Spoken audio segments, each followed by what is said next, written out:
Welcome to Emotionally Balanced with Dido Bala, where we make emotional regulation easy and accessible for you and everyone. Join me and my guests for real conversations and practical tools to help you navigate life's ups and downs with confidence, calm, and clarity.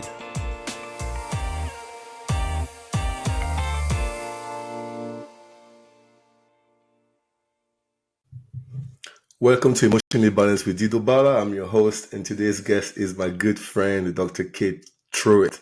She's so many things. She's a clinical psychologist and applied neuroscientist, a CEO, a founder, and author of amazing memoirs such as Keep Breathing and the bestseller, the international bestseller, I should say, Healing in Your Hands. And for me, though, she is the one person I've found who is such an expert in everything trauma informed, neuroscience, psychology, but who breaks it down in the most practical way possible. And that's what I'm all about. With her, from the first second you talk, you learn a technique that you can use right now to regulate your emotions. So there could be no better place than this podcast for her to come talk to us. So I can't wait for you to dive in. Enjoy the episode. All right, we are live. Kit, thank you so much for being here. I mean, I cannot even express to you how thankful I am that you said yes to this and that you're willing to come have a conversation with me. So I can't wait for us to get into it. But first of all, I just want to honor your presence. Thanks for being here. Thank you. It's a joy and an honor to be here. I always love spending time with you. So it's a gift to me. Okay, well, let's get into it. But you know, the podcast is called Emotionally Balanced with Dido Bala. And the emotionally balanced portion really refers to emotional regulation. Now, I've spent 10 years at this point in education, mindfulness, mental health, this field, and I've always asked myself, what is the single most important thing that matters to me when it comes to teaching folks how to take care of themselves? And I landed on one specific thing, which is emotional regulation.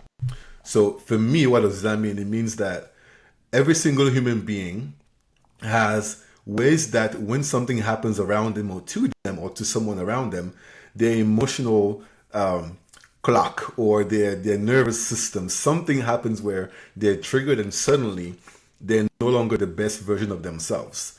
And when that happens, they can't solve problems the same way. They can't interact the same way. They can't respond the same way. They just can't be themselves.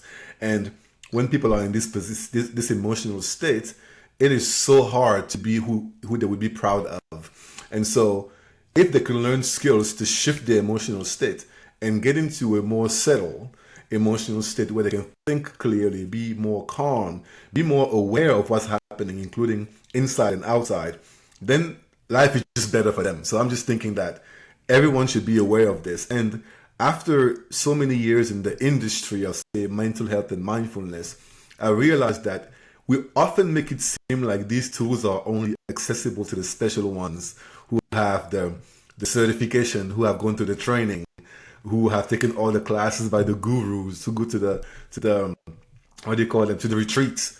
But the truth is, you don't need to go to a retreat.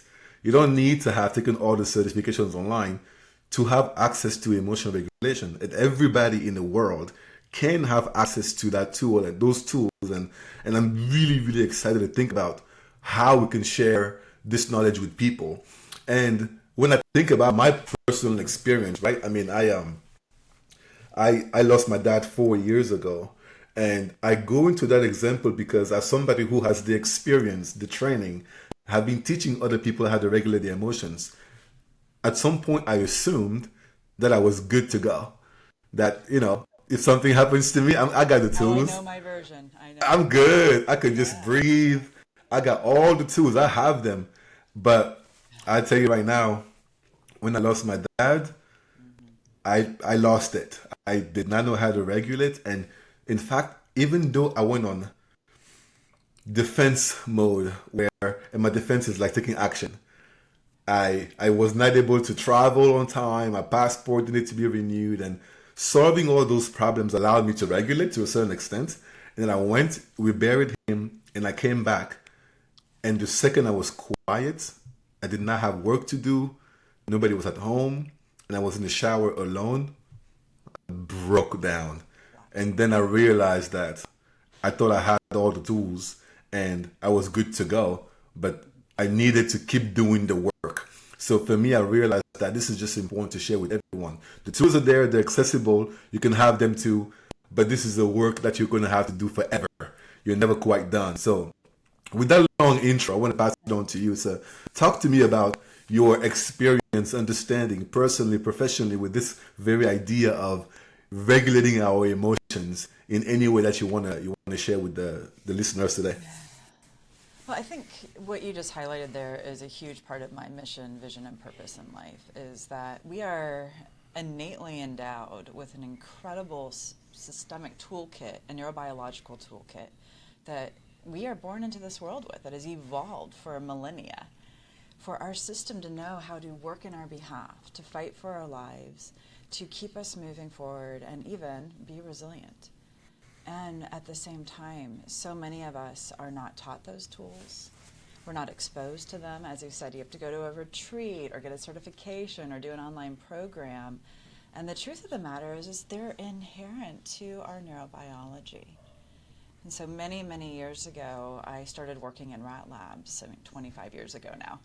And the reason I got into rat labs was because I was very depressed, very anxious. My brain was fighting me, so it felt like every single moment of my day. And I didn't know what to do about it. And I hadn't ever been taught social emotional learning or how to regulate. There was no language of emotion in my world. And I started studying fear and learning paradigms. And that's turned into a 25-year career of recognizing and deeply partnering with the mind-body system to transcend the ivory tower of education, the rat labs, and bring that into common humanity. Because at the end of the day, we are all common humans in many ways. We link arms, we walk together, our brains and our bodies have a lot of similarities. And in Mother Nature's evolutions, our divine universe's infinite wisdom, we are endowed with a lot of great ways to heal ourselves. And what you shared about your father, I'm so sorry for your loss. And I deeply resonate with my experience of that as I was widowed at 29. And I thought I was an expert in trauma. And I spiraled into really severe PTSD, traumatic grief after that loss. And though it's just like I ran into the hubris of what I thought I should know. And that created a shame spiral for me. Because I knew things, but I couldn't put them into practice. I couldn't access them. And so normalizing that for people, giving permission to be like, yeah, sometimes we're not our best selves, and here's why. Creating a space for grace and self-compassion, critical for the larger journey of our health and well-being. And all of that leans into being emotionally balanced. But sometimes it's just that compassionate piece of turning around going, oh, hi, self, you had a really bad day. Or as I talk about, hi, Amy, the amygdala, you had a really bad day. Because you went into a defense mode or you went into a survival strategy, however that might show up. And rather than pathologizing it, what if we could partner with our brains? And how do we bring that information to the world? I know when we first met, this is what we bonded over. How do we say humans are humans, brains are brains, and we all are. I love what you just said there. Sometimes we're going to be a person we're not necessarily being our best proud self, and that's okay. Yeah, that's okay. And that brings me to what you and I have identified as really the step one. Yeah. The most important strategy, in my experience, starts with awareness. And I would love for you to just talk to us a little bit about that idea of awareness and having grace and self compassion within that awareness, and how that's such a powerful tool for regulating your emotions and staying emotionally balanced. Yeah. Well, may I turn it to you first, as you are the guru in mindfulness. Will you speak first to your construct of awareness and invite our listeners today into what that means? 100%. Let's go into it. So for me, awareness is as simple as noticing the experience you are having without judging yourself. So it's a concept of noticing with curiosity as a detective, as opposed to as a judge. And just that right there is has been transformative for me, right? So when I was grieving my dad and I would be in the shower and just start crying, my brain wanted to tell me, but you're crying for no reason. You wanted to list every single reason why I should not be crying. You handled it really, really well. You went back home and took care of your family. You've come back and now you're back at work. And in fact, when your dad was sick, you did everything you could for him to be healed. And if it didn't happen, it's because it was time for him to go. You did everything.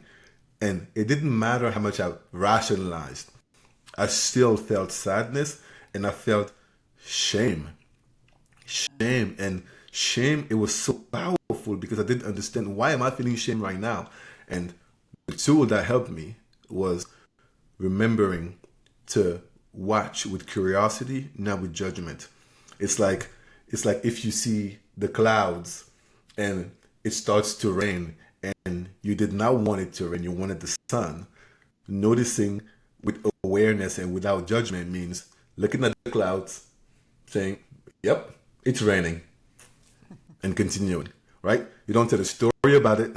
You don't start to say, "Oh, it's raining and now I can't go to the beach anymore," or you don't do any of that. So my version of that when I was grieving could have been, well, like, why do you feel shame? You feel shame because there's something you didn't do that you could have done. And what is it? And then you start making a long list of things you could have done. And if you start doing that, you will find things that you could have done that you didn't do. Then you feel bad about yourself and you get into this spiral of negativity and blame and shame that is not helpful at all. So once again, the tool for me was practicing awareness without editorializing the story. That don't tell a story about it. Just notice, and if you have to cry, you cry. If you have to feel sad, Yeah, you feel sad. Just permission. allow that permission. So that's my experience of awareness as a tool. Yeah. And I love the integration of curiosity.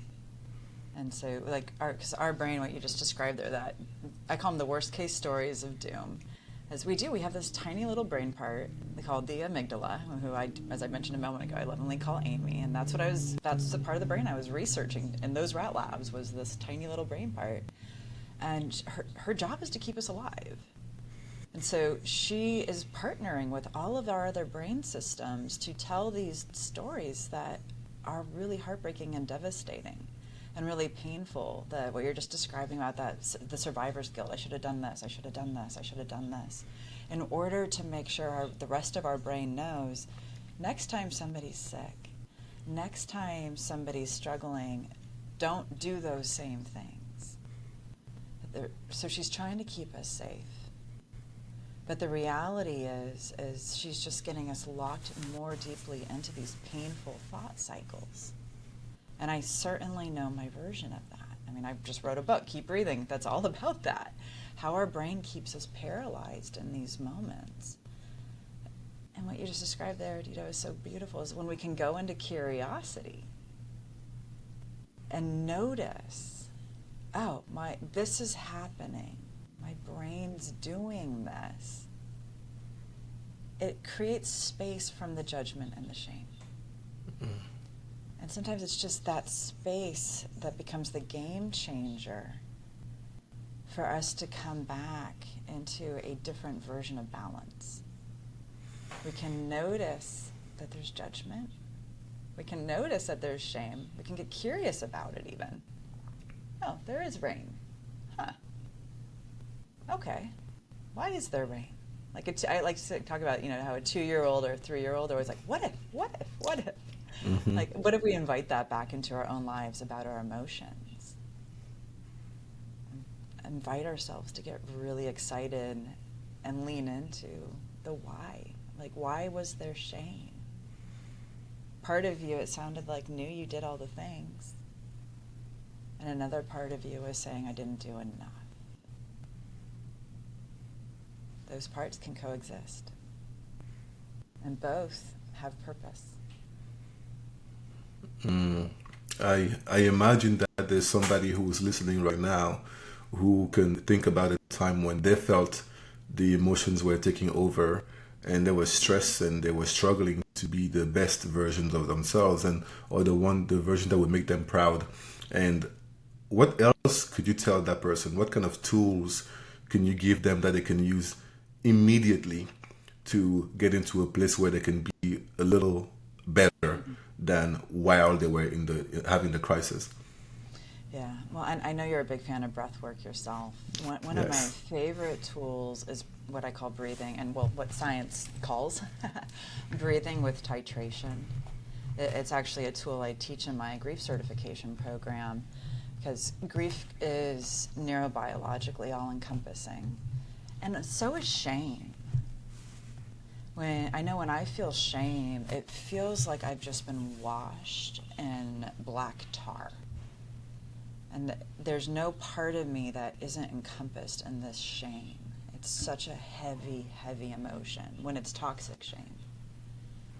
And yet what's so interesting is in that space, that's emotionally driven, that heaviness. Because I like to talk about how there's a case for who we are, and the C stands for cognitions. The A is autonomic, how our body's functioning. The S is our somatosensory elements, and the E is our emotions. And this comes from Ronald Rudin's work around what happens when our brain encodes a trauma. But the case really is how we function in our day-to-day lives and how our brain is developed across the course of our lives. And so in that case is now a case for shame or grief. Because it's the entire system, it feels all immersive. And the titration then is taking a gentle breath in and noticing perhaps your pinky or your baby toe. And saying, wait, but how does my pinky feel in this moment? And as you exhale, blowing that breath into that kind of peripheral body part and checking in and going, hi, pinky, how are you right now? And unless you have a paper cut or something, and if you do, don't choose that pinky, choose a different one. It's usually neutral. I mean, Dito, if you check in on your pinky right now, how's your pinky doing? It's good. It's chilling. I mean, Pink is it's living his best life, man. Right, Pink is good. There good. you go, being a pinky. And so when we're in a full mind-body sensation that our amygdala is spinning those stories of pain or awfulness, because our pinky is also a part of us. Or our baby toe, or sometimes we'll use our big toe. You can kind of push your big toe into the ground and just be like, hey there, ground. Oh, nice to see you. How you doing, big toe? You're holding me up. Good, strong work, buddy. I like that a lot. I really so okay. So I want to get into a scenario. So say I am having a very difficult conversation that is obviously stressing me out increasingly by the minute. I don't feel I can leave.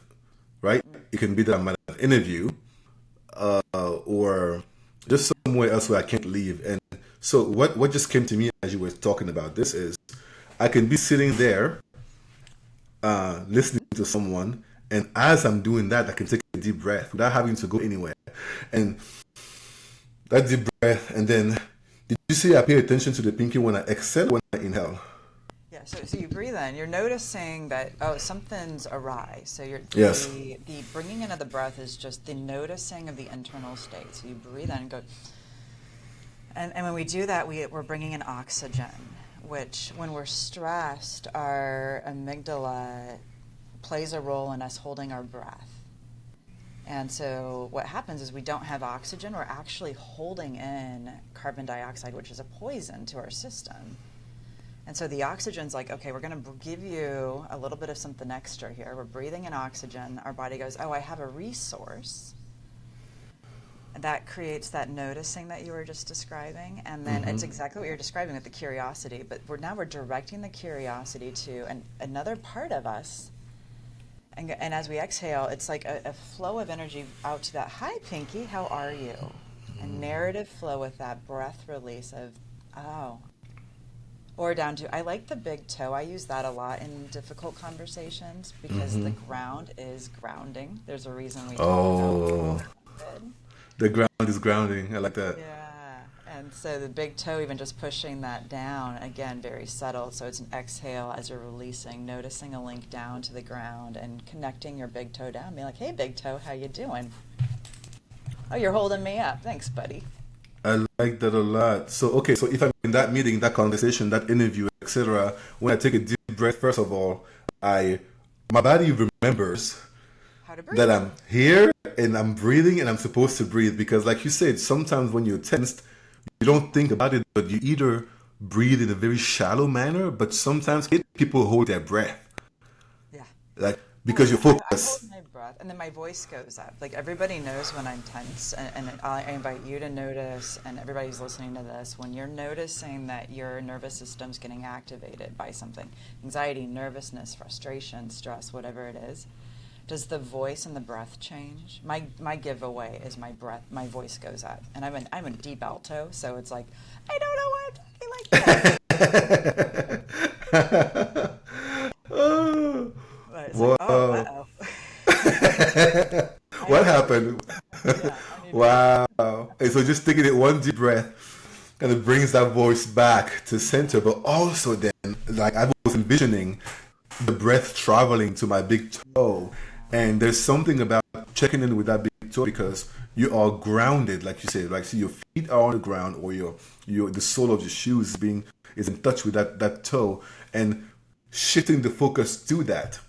Mhm. And quite honestly, having gratitude Yeah, well, for getting curious. Hi, Big for Toe. that, How are you right? doing? So, because curiosity brings on the learning neurochemicals in our brain. Acetylcholine, a little bit of healthy norepinephrine, dopamine, like, hey, what's going on? How are you? Which just shifts us out of a threat state, which again, anxiety, tension, stress, frustration, whatever it might be. Those are all different iterations of threat states that our brain's spinning up. Because now we're getting curious. But sometimes it can feel unsafe to get curious about our own emotions. But we can get curious about our pinky or our toe. How you doing, buddy? And then I love it. That's creating the space to be like, oh, and gratitude. Oh, you're holding me up. Mm, Ah, cool. got it. So within that, we have the awareness, the noticing, we have the curiosity. How you doing? What's going on, man? Like, what's happening? Uh-huh. And then the gratitude of, oh, you're there, you're holding me, and I am so thankful. And what that has just done is it has allowed me to shift, right? That's the magic of all these little tools. Like it's like you have, and that's why I want anybody who's listening, you can just do this now. There's something about feeling like breathing fast and feeling anxious and just breathing slowly for 1 second, following your breath to your toe, asking, what's going on, man? Let's check in, it lose the language that makes sense to you. Check in with that big toe. Yeah. Even if it's funny and silly, just do Even it. better, And actually. even Yeah, better, even better. oh, tell me about that. Yeah. Yeah. Well, because funny and silly gets into a whole different electrochemical pathway in our brain.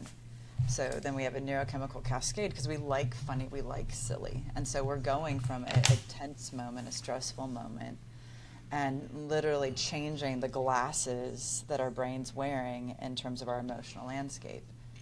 And because it's now just a shift to something that's neutral but also a part of us, it's a greeting another body part of ours, another part of who we are as a human, and inviting that awareness to be the intentional emotional change, which then, your shoulders drop.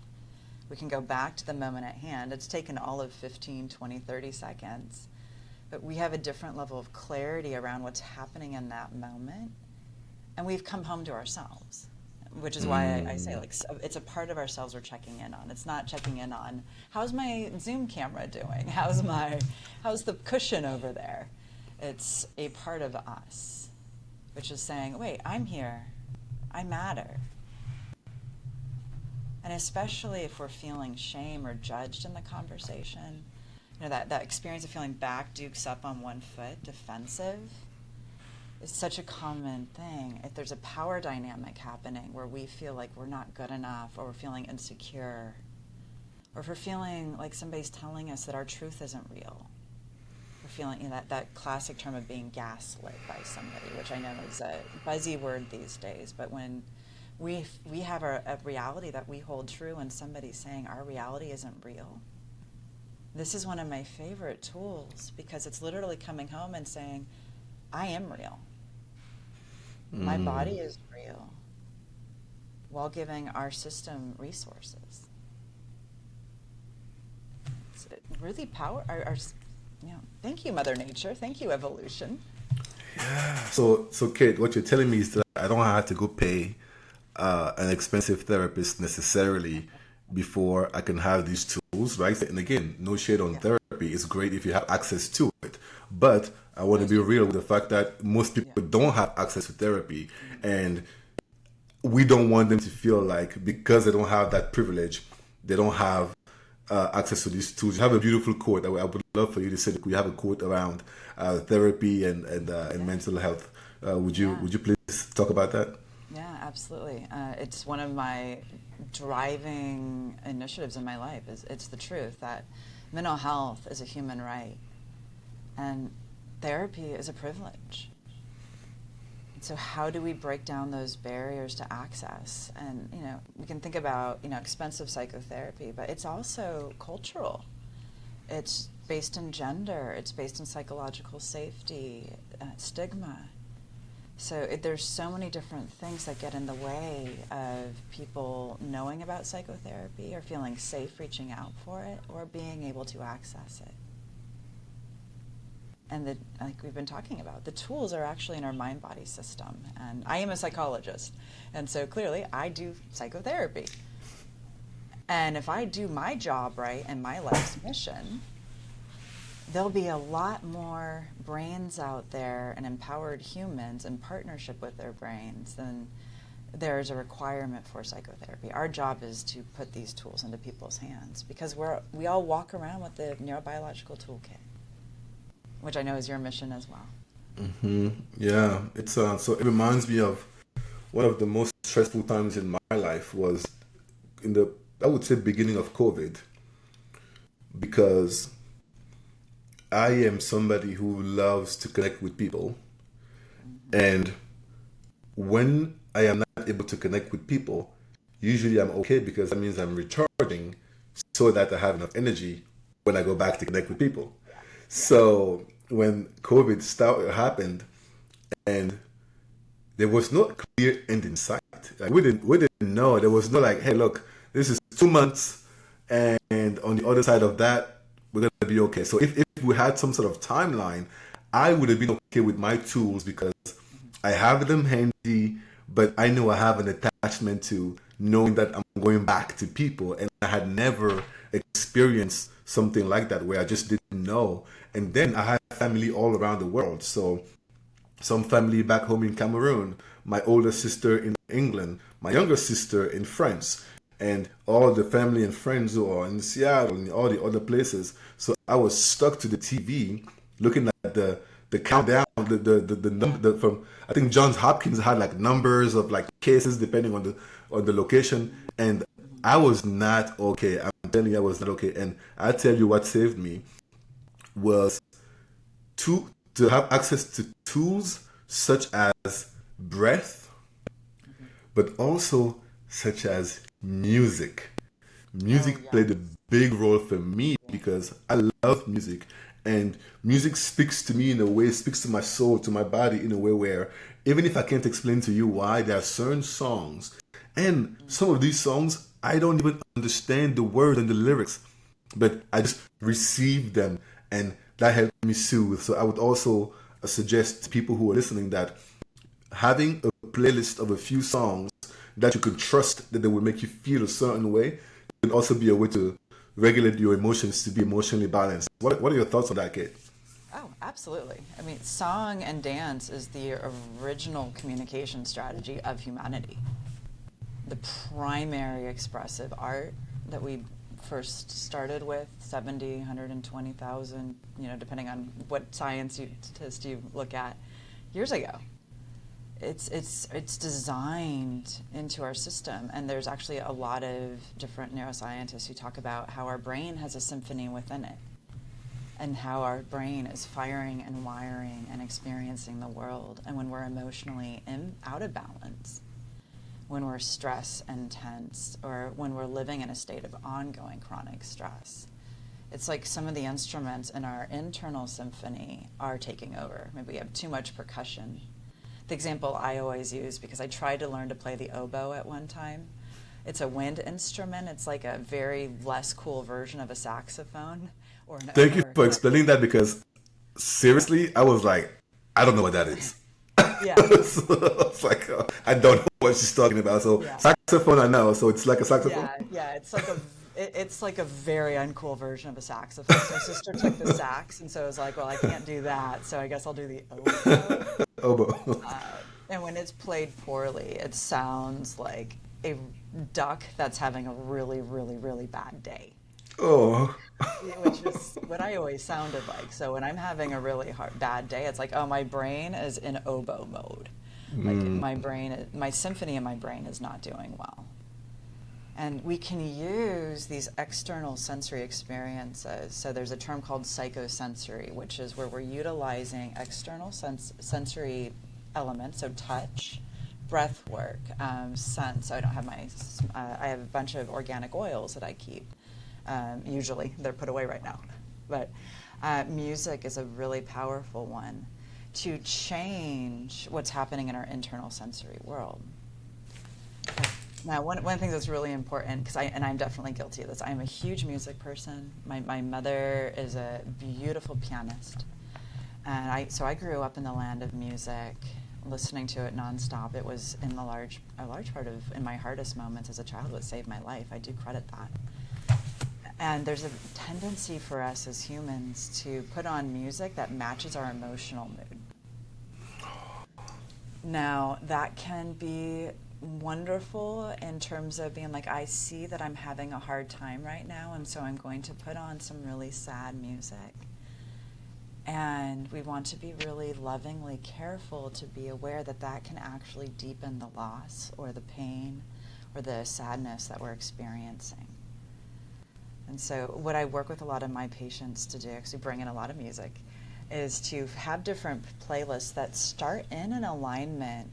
So if somebody's really angry, it's like an angry to tranquility playlist. Somebody's really sad, it might be an angry to connect, or sadness to connection playlist.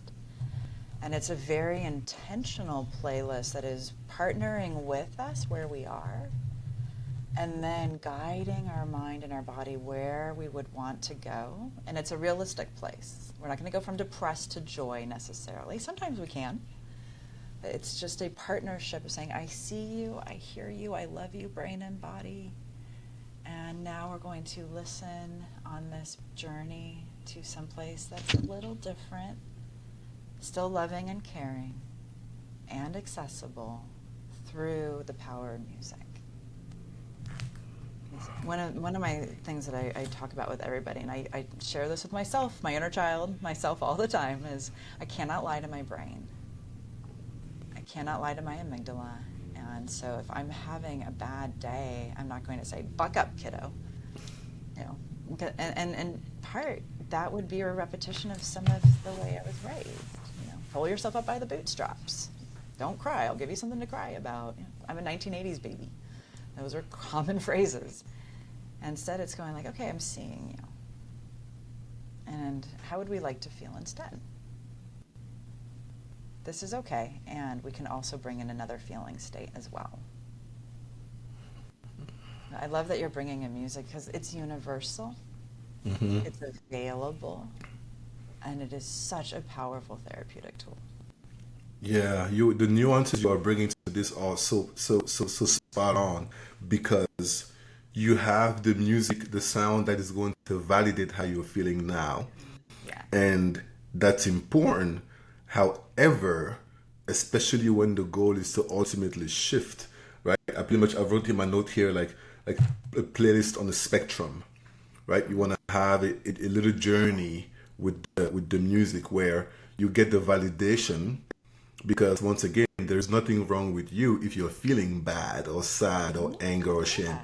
That's all good. Like validate that, so have that, and then gradually have that musical journey that brings you into a different place slowly. And it mindfully, it allows you to travel mindfully from feeling one way to feeling the other way. I love that. Yeah, and I love the way you just described that.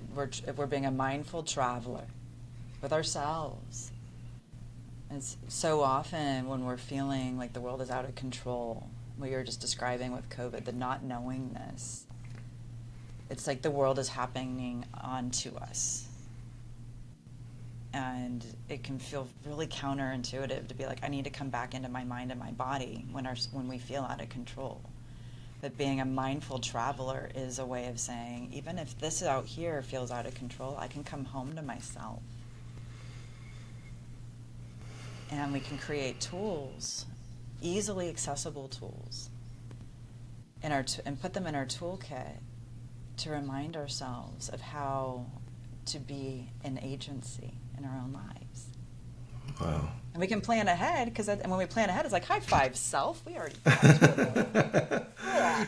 I love that. Plan ahead. So it's like, I always tell people, right? This is interesting. I tell people, look, most couples have had a version of this conversation. Yeah. Partner A, what do you want for dinner? Partner B, I'm good, whatever you want. Partner A, okay, I want pizza. Partner B, I don't want pizza. Partner A, I thought you said you didn't care. Partner B, I don't care as long as we don't get pizza. Back to partner A, look, I don't know what to say at this point. Like, we've all had a version of that. And I've told people, look, I have cracked the code. You know how you avoid that? Plan when you're not hungry. Yes. Because if you are getting into that conversation at the moment when you're both hungry, look, immediately the deficit of like food, like that feeling satiated, already brings your thinking brain, your cognitive brain, your prefrontal cortex, all of that good stuff into a deficit where you aren't the most calm, regulated version of yourself. You're hungry. So, and now you're going to add like questions and like options. And then we live in the US, exactly, in pressure. How many options do I have for food? And I have to decide now because I'm hungry now. So, look, plan ahead. After you eat, when everybody's full, everything is great, make a list of the places that you like to eat at or order from. Have them on the fridge or somewhere. That way, when you necessarily get to the conflict again or the conversation, the options are there. And then you can high five yourself for having planned ahead of time. Yeah, exactly. And it's just those little micro changes that we can start to build into our life. And it's also the validation piece of knowing, oh, I'm a human, and so therefore I might get hangry. Hungry plus angry. There's no shame in that. There's no judgment. That's just part of being human. When we don't have a resource, our brain and our body go into a fight, flight, or freeze state. How do we have resources?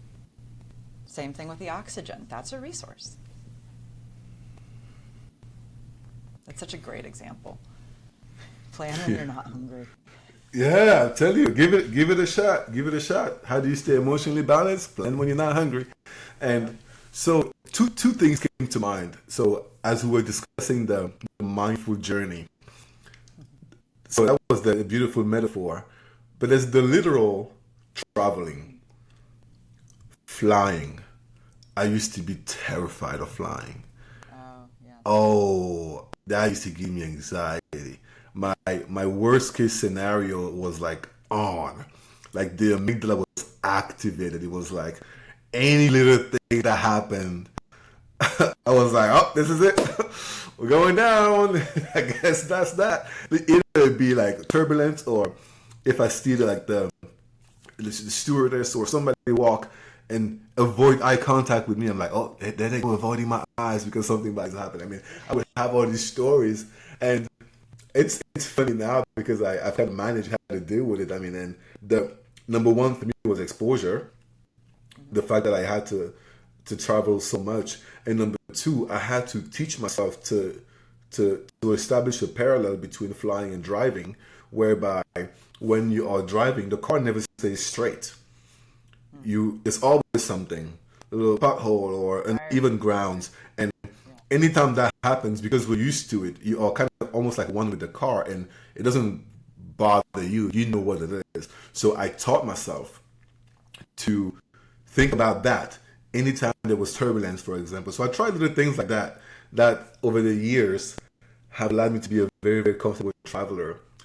But I'm wondering if somebody is like struggling with flying or anything else like that, and they just get anxiety, but they gotta get on the plane. We gotta go, but they just and then know cognitively that they're gonna be fine. They've heard all the stats about how safe flying is, and yet their body is not agreeing with that. What are your thoughts about what it can do?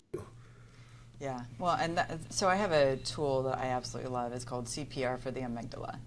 Oh, And CPR stands for creating personal resilience. The idea being that when our amygdala is spiraling out like that, which is what you just described, our thinking brain is offline. So we need to give our brain and our amygdala the resources to be able to step back and so our system can have access to the things that we know. And when our brain is telling those worst case stories of doom, it's pretty hard to create that space and do that organically. And oftentimes we'll shame ourselves because we know. We've done the research cognitively to know these things. And our amygdala is like, we're not supposed to fly. We're humans. We are ground-based creatures. And I always like to remind my clients and myself as a human, our amygdala is 300 million years old. So it's been running around from the moment vertebrae. So we got a backbone and an amygdala around the same time in terms of evolution. This predates the dinosaurs. wow. Her amygdala, sweet little Amy the amygdala, has not been updated on the information about the fact that now as humans we can fly.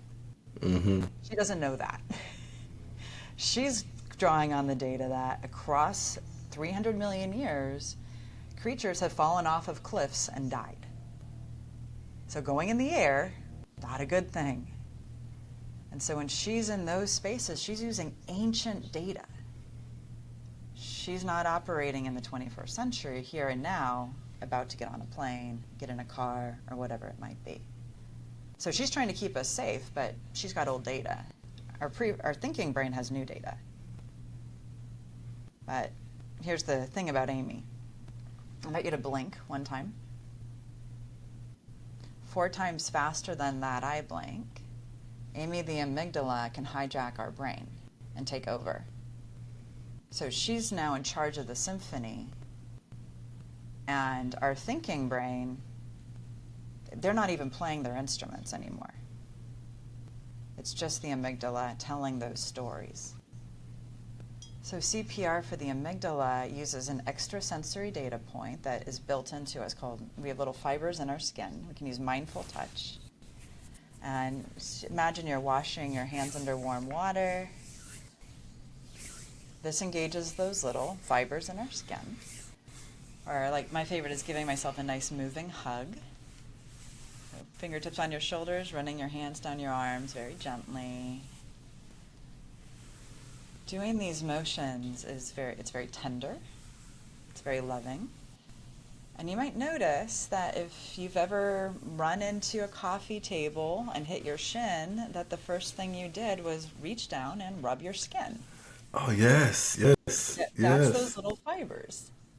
Oh. So this is a very simple way. So I like the palm on palm washing your hands motion because it's subtle. Mm-hmm. Giving yourself a nice hug. Well, we hug people, right? We connect with them through hugs. So why not just give ourselves a hug and say, it's okay, they're there. Mm-hmm. Hugging our amygdala. Hi, Amy, it's okay. You're trying to take care of me, but you've got old data. And then we can bring in brain games or even counting different breath work to give our brain a different job so our amygdala can't Google search all the scary things. Mm. So our brain has an internal Google search built into it. It's Yeah. like technically called the working memory system. Mm-hmm.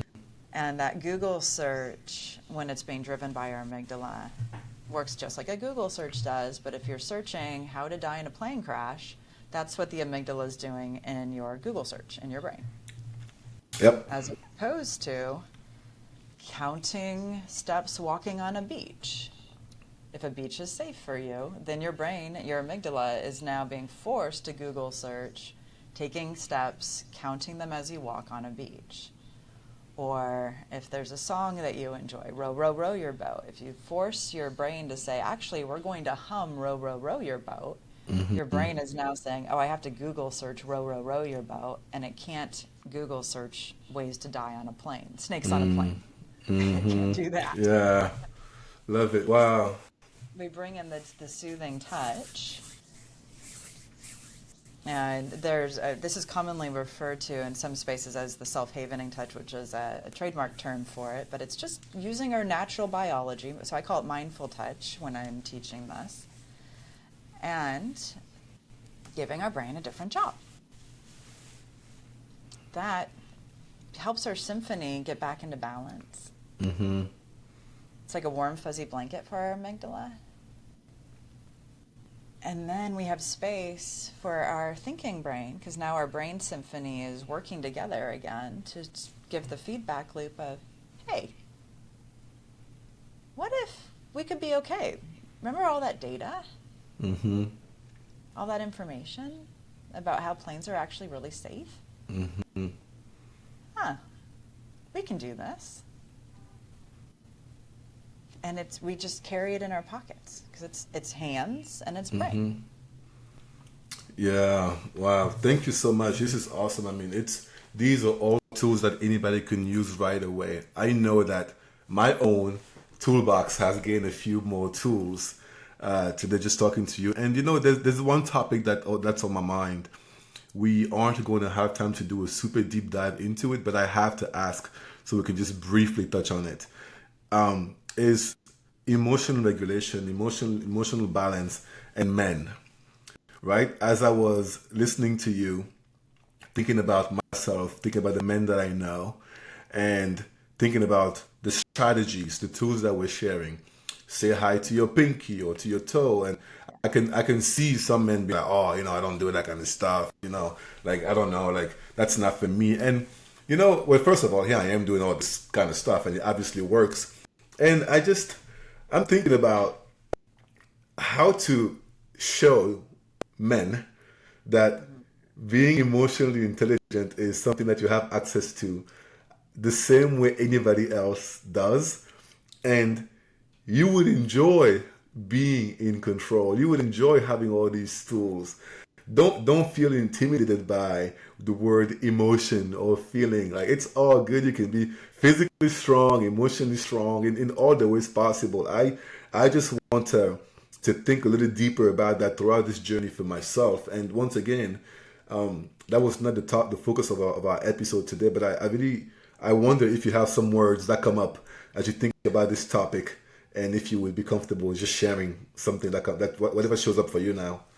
Yeah, absolutely. And I think it's really, really important to notice the cultural components in how, whatever gender somebody ascribes to, the experience of emotions that they're allowed to have. And for men specifically, there's a framework, what we would call a schema in the field of mental health of be strong, be courageous. Boys don't cry. I believe it's Tony Parker who, a call to men, beautiful and powerful, powerful organization. And if you're not connected with them, I'd love to connect you. They're doing amazing work. And it's all about how do we explore the cultural impact of what men and children specifically are taught. If you call a 4-year-old boy a sissy, what is the long-term impact of that on how he experiences himself in the world? It's huge. And he actually has a powerful TED Talk where he talks about this. And that's one of the final acts that he wraps up his TED Talk with is having these conversations. And a little boy says, if somebody called me a sissy, I would want to die. Devastating. And so it runs so deep. And yes, it's embedded in the self and the soul, the case for how we experience ourselves in the world. And it's reinforced in big and quiet ways throughout our society.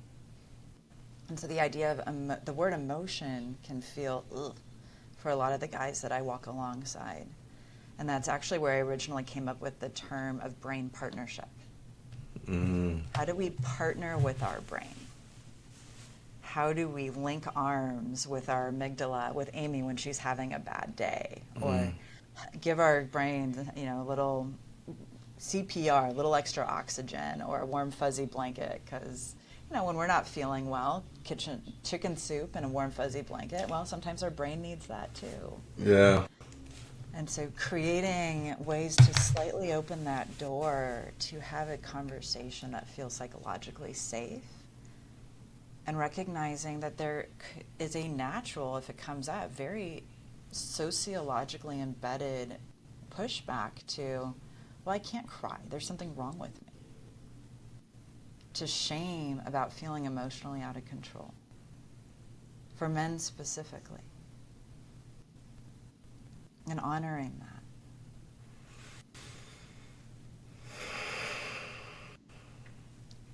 The power is that what was doesn't have to be what will be. We can build the future, which is, I know, the work that you're doing. Let's do it. Let's do it. We can build the future, and that's what we're doing. So look, there are so many gems in here, from where we opened up with the awareness, just noticing with curiosity, to breathing and reminding yourself how to breathe as opposed to holding your breath or having shallow breaths, to connecting to different parts of your body, whether it be your pinky or your big toe, and checking in with that part of your brain. Say to your body, what's going on, pinky? What's happening? Checking in and allowing the answer to go wherever it goes. It may lead to gratitude. You can use that. We talked about the power of music, both the external music that you can pull out on your phone and play, but also the internal symphony that is happening inside. And we talked about the different ways to travel mindfully through music, so that you can start with perhaps the music that matches your current emotional state, and then gradually mindfully travel to the desired state without having to be extreme in any way. We talked about giving a new job to your brain, to your amygdala, remembering that the part of your brain that is always focused on the worst case scenario is a part of your brain that is so old and so outdated that it really believes that the mere fact that somebody calls you a sissy, the mere fact that somebody disagrees with you or gaslights you, that part of your brain thinks that you are in life-threatening danger right now, and it starts to activate your defense mechanism. So remembering that that is a perceived threat, not a real threat, and finding a way to come back into your body is also a strategy. And you can do it in so many different ways, such as oxytocin, mindful touch. Yeah. Mindful touch, like just doing this right now, it makes me be present, right? Going like this, like that. Like, these are very, very simple tools that anybody anywhere can use today. You don't have to be a mindfulness guru to have the certification, go on a retreat to use any of these tools. So, Kate, I just want to thank you for giving so many gems to the folks who are listening. And we close by talking about men. I'm going to be coming back to this topic a lot because I'm thinking about it. I know that there is enough space out here for all of us to be emotionally balanced, and I want men as well to know that it's okay for them to be emotionally balanced. So, Kate, thank you. You're a treasure. I can tell we're all going to have a part two. This is just the beginning, and there are two more things. Number one, you have your book, obviously, that I have here. We are going to make sure that anybody who doesn't know now knows. And anywhere you buy books, you can find. I come in from Amazon, so any place where you buy books, you can find them. But where else can people find you? I have my first book is a healing toolkit. It's a neuroplasticity toolkit. There you go. That utilizes mindful touch, or that Ronald Rudin's term self-havening, to change the way the brain is experiencing the world. So it's literally healing in your hands. And I always want to give away free resources. So anybody who's listening, go to drkatetruitt.com, and there you'll see there's a free resources page. We have a free neuroplasticity healing toolkit on there that will teach you how to do some of the exercises we talked about today, a couple new ones that we didn't explore, as well as a few other handouts on there. And then you can find me on YouTube. I do have a YouTube health approved channel, which means the World Health Organization, the National Institute of Mental Health have reviewed and approved my channel. So it's all about education, free tools to guide your journey. And then of course Instagram, Facebook, TikTok, all the things. And each channel is different. So whatever one speaks to you, I'm shareware. My goal is to help humanity just like you, Dido. And Wow. just thank you so much, so much. And if anybody's in California and looking for a little extra support, I have a wonderful clinical team here. We're based in Los Angeles, but we do remote telehealth as well. Okay. Well, there you have it. The one and only Dr. Kate Truitt. I appreciate you. Thank you so much. Thank you so much. Gift and an honor.